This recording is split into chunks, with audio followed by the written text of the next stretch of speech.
السكري وأمراض القلب وقلة النوم.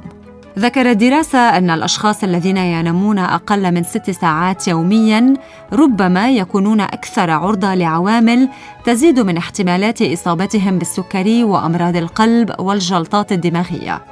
وتسمى هذه المجموعة من العوامل متلازمة الأيض، وتشمل ارتفاع معدلات سكر الدم والكوليسترول وزيادة الدهون حول الخصر وارتفاع ضغط الدم وزيادة نسبة الدهون في الدم.